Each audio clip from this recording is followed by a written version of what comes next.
મજાની પ્રાર્થના મૌજ આપ અનંતાચાર્યજીને વિનંતી કરીશ, આચાર્ય પધારો અને મસ્ત મજાની નાથ પરંપરાની વાત કરો. જય ભગવાન. સૂક્ષ્મ સત્તા રૂપે વિરાજિત ગુરુ ભગવાનોના ચરણોમાં કોટી કોટી નમન સહ. અત્રે ઉપસ્થિત સર્વે આત્મીયજનોને મારા સસ્તે જય ભગવાન. આપણે નાથ પરંપરાની વાત કરવા જઈ રહ્યા છે ત્યારે આપણી પરંપરા પણ એમાં લાગુ પડી જ જાય છે, અને એ છે પરકાયા પ્રવેશ.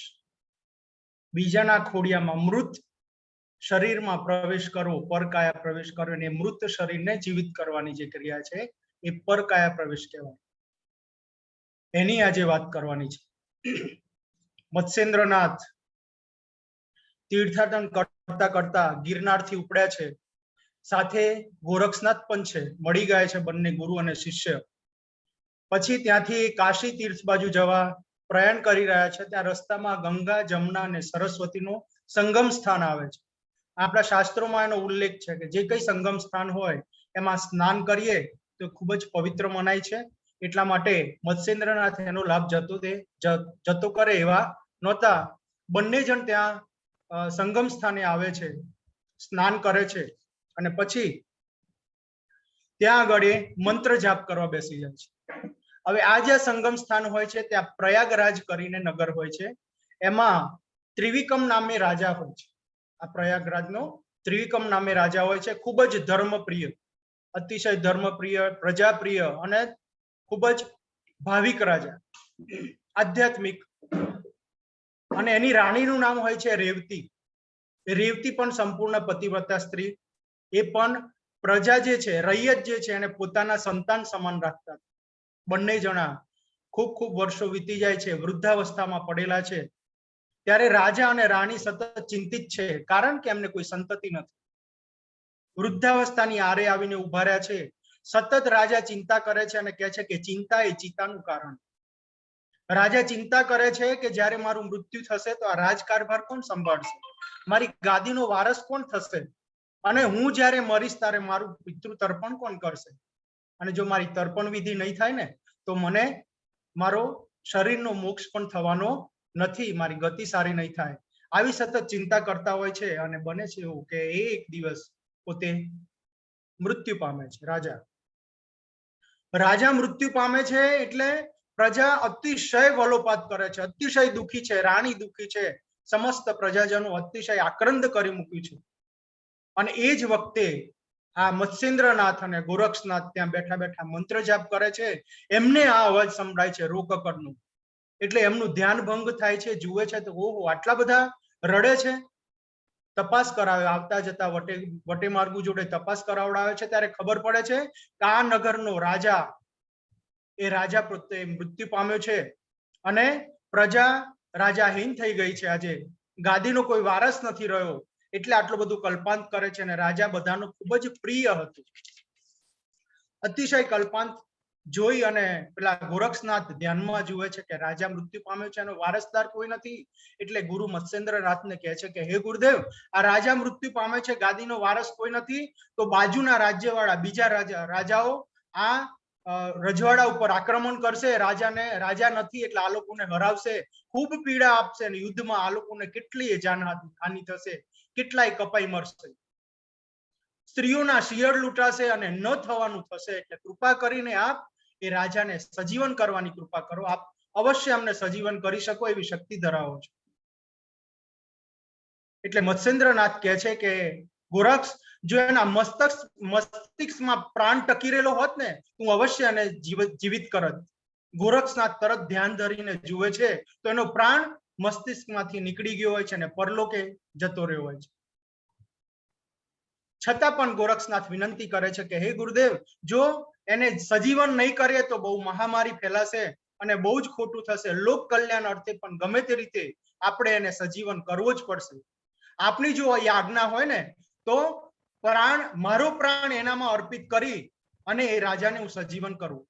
આપ આજ્ઞા આપો. એટલે મત્સ્યેન્દ્રનાથ કહે છે કે તું કઈ રીતે કરી શકીશ સજીવન, અને તું જો સજીવન કરવા માંગીશ, તારો પ્રાણ એનામાં અર્પણ કરી દઈશ તો તારું ખોડિયું 10 થી 12 વર્ષ સુધી સજીવન કઈ રીતે, તારું ખોડિયું કઈ રીતે સુરક્ષિત રાખવાનું અમારે. એટલે પેલો ગોરક્ષનાથ કહે છે કે હે ગુરુદેવ, પરલોક માટે અને સારા સારા કાર્ય માટે જો આ ખોડિયાનો ભોગ થતો હોય ને બલિદાન આપી દેવાતું હોય તો મને કોઈ જ વાંધો નથી. ત્યારે મત્સ્યેન્દ્રનાથ કહે છે કે ના, હજુ તું હજુ યુવાન છે, તારે હજુ ઘણા બધા કાર્યો કરવાના છે મારા, એટલે તું નહીં પણ હું એ પરકાયા પ્રવેશ કરીશ, મારો પ્રાણ એનામાં આપીશ અને રાજાના ખોડિયાને સજીવન કરીશ. પણ જ્યારે મારો પ્રાણ એનામાં અર્પિત થાય ત્યારે મારું આ દેહ છે એને તારે 12 વર્ષ સુધી સાચવવો પડશે. અને તું કઈ રીતે એને સાચવી શકીશ? તું જો એવું કોઈ સ્થાન છે ખરું કે જેથી કરીને મારું ખોડિયું સચવાઈ રહે અને 10-12 વર્ષ પૂરા થાય અને ત્યાં દીકરો થાય, રાજગાદીનું સુપ્રત એનો વારસદાર મળી જાય, પછી હું રાજાના શરીરમાંથી નીકળીને પાછો મારા સ્થૂળ દેહમાં પ્રવેશ કરીશ અને હું સજીવન થઈશ. તું એવું સ્થાન શોધી કાઢ. એટલે ગોરક્ષનાથ શોધે છે તો એક ગામની બહાર એક દેરું હોય છે અને એ દેરામાં શિવજીનું મંદિર હોય છે. દેરાની નીચે અંદર જાય છે તે પૂજારણ હોય છે અને પૂજારણ જોડે વાતચીત કર્યા પછી ખ્યાલ આવે છે કે એ દેરાની અંદર ભોયરું છે, એક ગુપ્ત ભોયરું, અને ત્યાં કોઈ જ આવન જાવન થતી નથી. એની ખબર ફક્ત અને ફક્ત પૂજારણને છે. એટલે પૂજારણ એ ભોયરું બતાવે છે. મત્સ્યેન્દ્રનાથ ગોરક્ષનાથ બંને ત્યાં જાય છે. મત્સ્યેન્દ્રનાથ ભોયરામાં જઈ અને સમાધિસ્થ થાય છે અને પોતાનો પ્રાણ કોને અર્પિત કરે છે? સ્થૂળ દેહમાંથી નીકળીને એનો પ્રાણ સૂક્ષ્મ અને કારણ દેહે રાજાના શરીરમાં આરોપાય છે. રાજા આરસ મરડીને ઉભો થાય છે. આજુબાજુ રોકકડ કરતા બધા હોય છે તો બધા ખુશ થઈ જાય છે. ઓહો, અમારો રાજા સજીવન થઈ ગયો, અમારો રાજા સજીવન થઈ ગયો. ખુશીનો કોઈ પાર નથી. ઢોલ વાગે છે, નગારા વાગે છે, અતિશય આનંદિત થઈ જાય છે બધા. રાણી પણ ખુશખુશાલ છે, ધનનો ભંડાર ખુલ્લો મૂકે છે, કેટલાય ગરીબોને બ્રાહ્મણોને દાન આપે છે. આટલી બધી ખુશીનો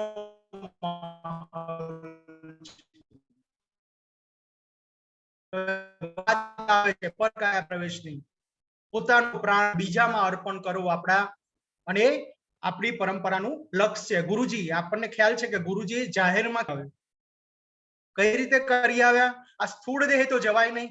સ્થૂળ દેહ જ્યાં હોય ત્યાંનું ત્યારે એમાંથી સૂક્ષ્મ અને કારણ દેહ નીકળે અને એ બધાનું એનું અત્યંત ઝડપી ગતિ હોય. વીજળીના કરતા અત્યંત ઝડપી વેગથી એ 14 માં જઈને પાછા આવી જાય. આ નાથ પરંપરાનો સિદ્ધાંત છે. આ બાજુ રાજા આળસ મરડીને બેઠો થયો છે, બધા ખુશખુશાલ છે. રાજા પણ અંદર જે મત્સ્યેન્દ્રનાથનો પ્રાણ પુરાયેલો છે, કોઈને પણ ખ્યાલ ન આવે રીતે રાજકારભાર કમ્પ્લીટ ચલાવે છે.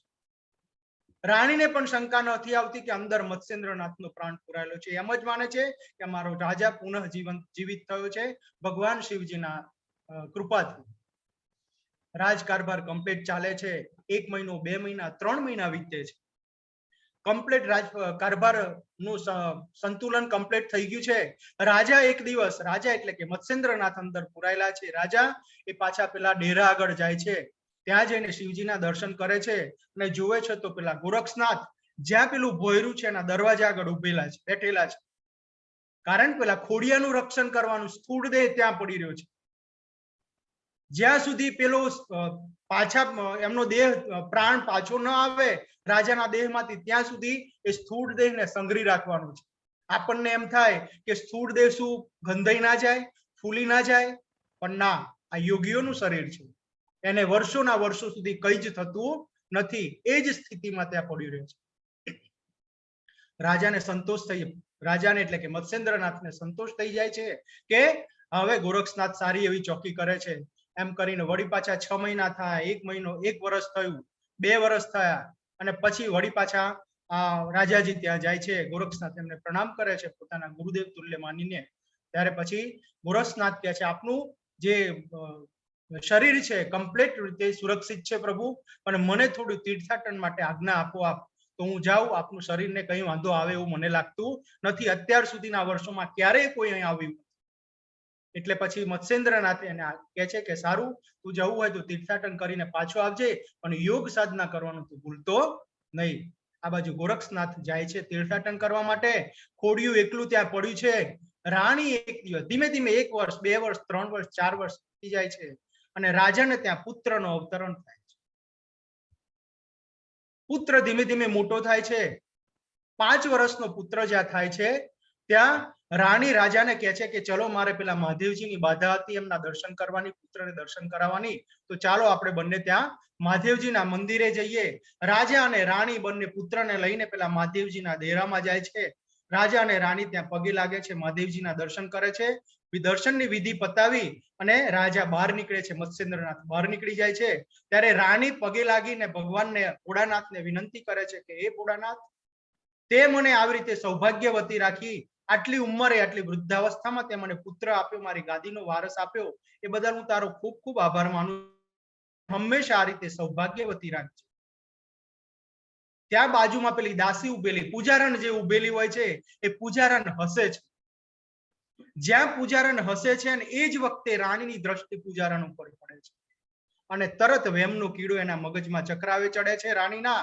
રાણી વિચાર કરે છે કે હા પૂજારણ હસી કેમ, નક્કી કઈ ગડબડ છે. એટલે રાણી પૂજારણને પછી હાથ ઝાલીને બાજુ ઉપર લઈ જાય છે અને કહે છે કે હું જ્યારે પગે લાગતી હતી અને સૌભાગ્યવતીની વાત કરતી હતી એ વખતે તું કેમ હસી, તું મને કે.